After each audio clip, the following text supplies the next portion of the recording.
Bismillahirrahmanirrahim. Assalamualaikum warahmatullahi wabarakatuh. Alhamdulillahirabbil alamin.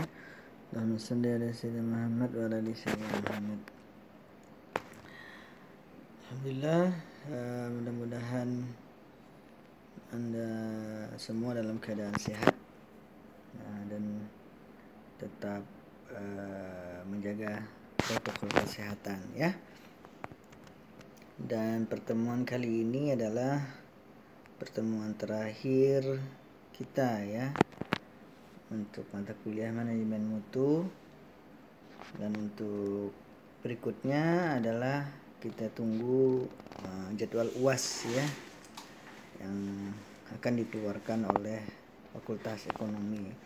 Oleh karena itu saya selaku dosen pengampu manajemen mutu, jika dalam proses belajar dan mengajar masih belum maksimal ya, kadang saya buat video, kadang hanya PPT ya, kadang masih belum maksimal ya. Jadi atas kekurangan saya dan kelemahan saya minta maaf ya, minta ridho dan minta halal kepada seluruh mahasiswa yang mengambil mata kuliah manajemen mutu. Nah, pada kesempatan kali ini adalah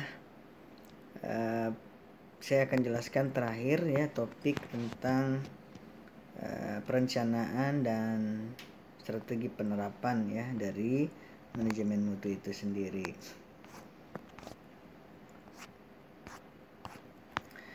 Jadi di dalam manajemen mutu ada namanya rasional penerapan manajemen mutu ya.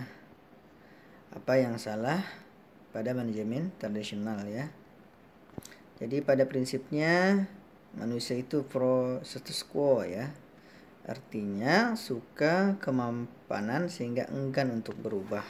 Nah, ini semua manusia seperti itu ya. Ketika sudah menikmati comfort zone, zona nyaman, maka manusia enggan untuk melakukan inovasi, kreativitas, dan berubah. Kemampanan ini akhirnya membentuk kebiasaan ya, muaranya membangun budaya. Sehingga perubahan-perubahan yang mendasar akan membutuhkan perubahan budaya. Jadi ketika kebiasaan ini sudah menjadi budaya, maka kenyataan dunia akan selalu berubah. Maka sulit untuk berubah ya jika hanya masih mengandalkan status quo ya. Padahal dunia saat ini sudah berubah dan begitu cepat perubahannya. Apalagi dengan perkembangan teknologi ya, bahkan perkembangan teknologi sekarang sudah akan muncul namanya 5G ya. Jadi jika Anda atau perusahaan yang bergerak di bidang telekomunikasi atau penyedia perangkat hardware maupun software smartphone, maka seperti Samsung, Xiaomi, Asus dan sebagainya juga harus menyediakan fasilitas teknologi yang dapat menangkap sinyal 3G ya. Itu contohnya. Jadi di dunia ini tidak ada yang tidak berubah ya, kecuali perubahan itu sendiri. Jadi semuanya mengalami perubahan. Oleh karena itu kita harus berubah. Nah, ada beberapa kebiasaan tradisional, yaitu lebih ke budaya manajemen mutu yang tradisional. Jadi dia lebih berorientasi jangka pendek. Terus yang kedua bersifat angkuh. Terus memandang rendah kontribusi karyawan. Terus mempercayai mutu sama dengan biaya. Terus miskin kepemimpinan dan condong ke penganut biaya, yaitu bosmanship ya. Nah, inilah kebudayaan budaya manajemen mutu yang masih tradisional yang harus kita rubah ya, karena ini tidak bisa lagi digunakan.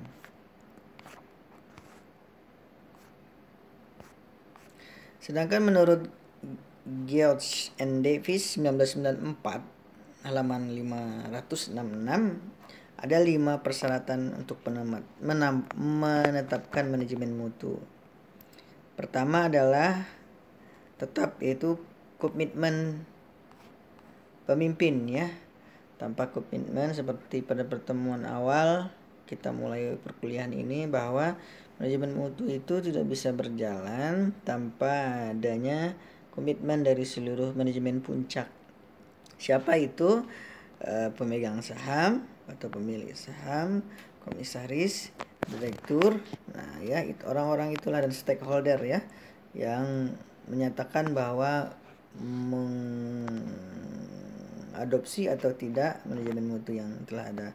Setelah itu adalah komitmen sumber daya ya. Tanpa ada komitmen maka dia akan berjalan pincang ya. Karena yang akan menjalankan setiap keputusan dari pemimpin puncak adalah bawahan, yaitu komitmen sumber daya. Terus sumber daya ini bukan manusia aja ya, nanti ada uang, ada fasilitas, ada kendaraan ya, dan ada gedung dan sebagainya, ada mesin, ada peralatan. Terus ada perlunya tim pengarah ya, jadi dibuat SK, dibuat tim ya yang bisa menjalankan ini. Terus perencanaan dan publikasi ya, dibuat perencanaan dan dipublikasikan hasilnya sehingga bisa dijalankan oleh seluruh organisasi. Dan terakhir adalah infrastruktur yang mendukung. Tanpa infrastruktur yang mendukung dari kelima ini, maka manajemen mutu tidak akan berjalan dengan baik ya.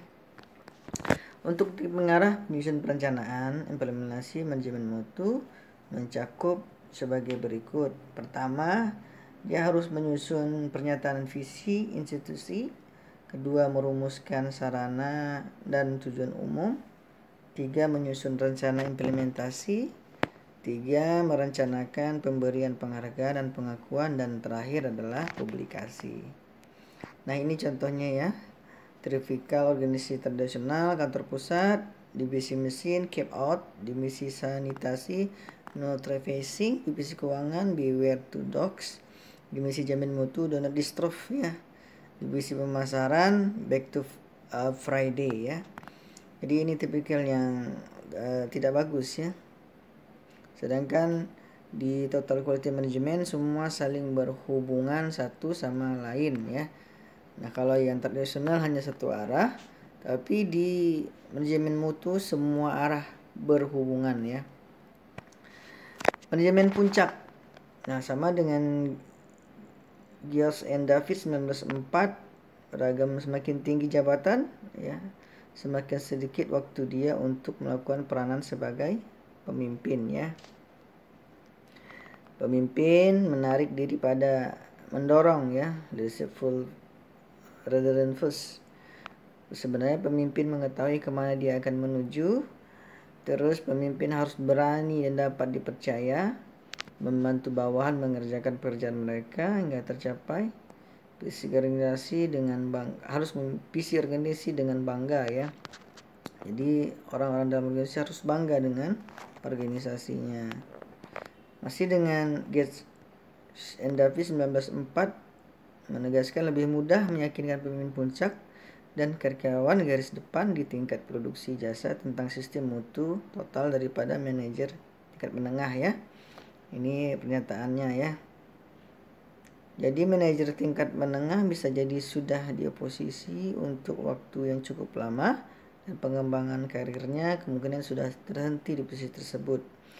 Penerapan manajemen mutu total berpotensi menghilangkan posisi mereka menuju struktur organisasi yang simpel, miskin struktur biaya fungsi. Banyak manajer menengah menduduki posisi tersebut setelah mereka lama bekerja sebagai pekerja di garis depan di bidang produksi atau jasa, sehingga mereka merasa lebih memahami semua pekerjaan dibandingkan bawahan mereka. Salah satu basis MMT adalah orang yang ahli di bidangnya adalah orang yang bekerja sehari-hari di bidang tersebut. Nah ya, orang yang ahli adalah orang yang bekerja setiap hari apa yang dilakukan. Nah di bidang tersebut, bukan yang bekerja puluhan tahun silam, termasuk mungkin sebagai besar dari manajer tingkat menengah.